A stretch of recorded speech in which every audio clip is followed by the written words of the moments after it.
नमस्ते। कक्षा 7 शीर्षक छिपा रहस्य, प्रश्न संख्या 112 अंतिम अवतरण। पिछले दिनों में छोड़ दूंगा तक हो चुका था। उसके आगे जैक एक भला आदमी था। वह पियरे की बात समझ गया। पियरे और जोजफ के बीच रिश्ता ही कुछ ऐसा था जिसे देख दुनिया मुस्कुराने लगे। ऐसा लगता था जैसे दोनों एक दूसरे का सहारा हो। जब पियरे गाड़ी की सीट पर बैठा हो और जोजफ गाड़ी खींच रहा हो तब दोनों में से कोई बूढ़ा नहीं लगता था। फिर काम खत्म होने के बाद पियरे लंगड़ाते हुए सड़क पर इस तरह धीरे धीरे चलता जैसे वो बहुत बूढ़ा आदमी हो। उधर घोड़े का भी मुंह लटक जाता। वह थका हारा सा अस्तबल पर वापस जाता। एक दिन सुबह सुबह जब पियरे आया तो जैक ने उसे एक बेहद बुरी खबर सुनाई। पियरे, आज सुबह जोजफ सोकर ही नहीं उठा। वह बहुत बूढ़ा हो गया था। 25 साल की उम्र में घोड़े की वैसी ही हालत हो जाती है जैसे 75 साल के बूढ़े आदमी की होती है। प्रश्न संख्या 112 में प्रश्न इस प्रकार है। पहला प्रश्न है, जैक कैसा आदमी था? प्रश्न नंबर 2, पियरे और जोजफ के बीच कैसा रिश्ता था? प्रश्न नंबर 3, मुंह लटकाए हुए कौन चला गया? प्रश्न नंबर 4, लंगड़ाता हुआ कौन चल रहा था?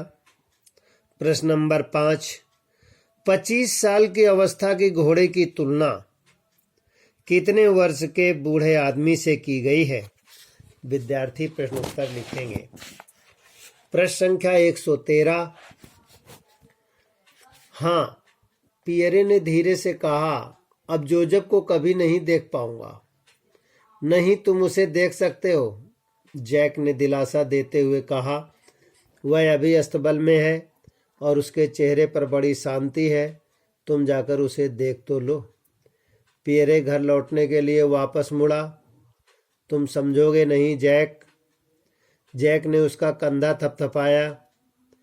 फिक्र ना करो, हम तुम्हारे लिए जोजफ जैसा ही एक और घोड़ा ढूंढ देंगे और महीने भर में तुम जोजफ की तरह उसे भी पूरा रास्ता दिखा देना, है ना?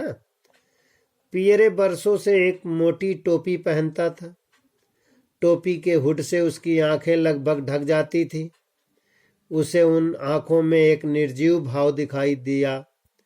पियरे की आंखों से उसके दिल का हाल झलक रहा था। ऐसा लगता था जैसे उसका दिल रो रहा हो। आज छुट्टी ले लो पियरे, जैक ने कहा, परंतु पियरे उससे पहले ही घर वापस चल पड़ा था। अगर कोई उसके पास होता तो अवश्य पियरे की आंखों में लुढ़कते आंसू देखता और उसका सुबकना सुनता। पियरे एक कोने पार कर सीधा सड़क पर आ गया। उधर तेजी से आते ट्रक के ड्राइवर ने जोर से हॉर्न बजाया और दबाकर ब्रेक लगाया, लेकिन पियरे को कुछ सुनाई नहीं दिया। 5 मिनट बाद एम्बुलेंस आई। उसके ड्राइवर ने कहा, यह आदमी मर चुका है। तब तक जैक और दूध कंपनी के कई लोग वहां आ पहुंचे और पियरे के मृत शरीर को देखने लगे।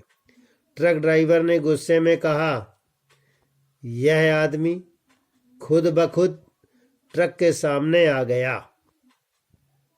शायद ट्रक दिखा ही नहीं।